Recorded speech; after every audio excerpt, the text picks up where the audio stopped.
I think the biggest thing that happens is that things change.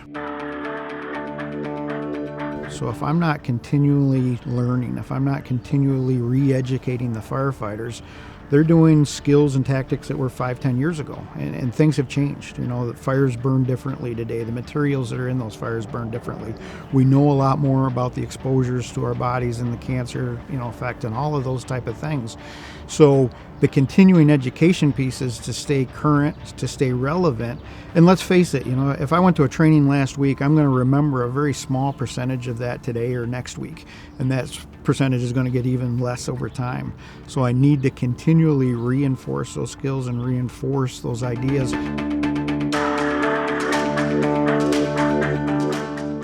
Continual training is important because, luckily through fire prevention, we don't have that many emergencies that we actually get to hone our skills on. So training nights, operating in live fire, creating as real conditions as possible are a great way for firefighters to be able to hone their skills and stay sharp for the time that the real emergency arises. I think there's a huge difference between training and education, and on the training side is important. We've got to teach people, I call that the practice, the repetitiveness. So, just like a football team, they go to practice and they're doing the same play over and over and over again until they get it right and they can do it without having to think about it. And that's what we want firefighters to do as well. We want them to be able to grab that ladder and throw it and not even have to think about what's the proper angle, what's these things. They just have done it enough times and repetitively enough that they can do it right and do it right every time.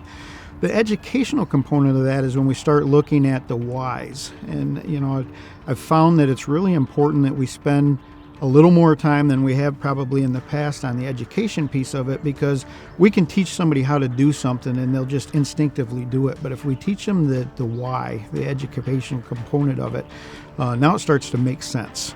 We find a lot of people may not even be aware of some of the dangers of the things that we do on a regular basis. So that the more education and training we can get to them, the better they understand, hey, I've got to pay attention when I come across this type of situation, or I'm using this type of product, and what that needs to be done differently.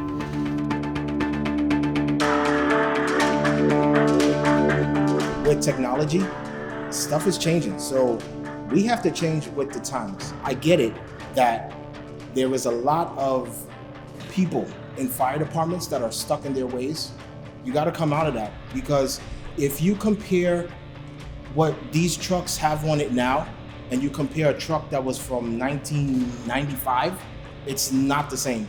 I think continuing education is so important because just like technology, everything changes consistently. Once you're a firefighter, once you're anything, you need to continually educate yourself on all the changes that are happening. Firefighting technology is awesome, and when you look at where things were 30 years ago when I started and where they are today, we're continually having to update. We've got all these new tools and technologies, but this is how it's changed the job. This is how it's changed our function and how we're going to use it and be efficient with it. As an organization, we've really got to concentrate on training, concentrate on education. We got to make it worthwhile. We get to too many departments where we train every Tuesday night. What do we do this Tuesday night? Well, somebody comes there a half hour before the class and opens up the compartments on the truck door and goes, oh yeah, we haven't touched the saw in a while, let's do saws tonight.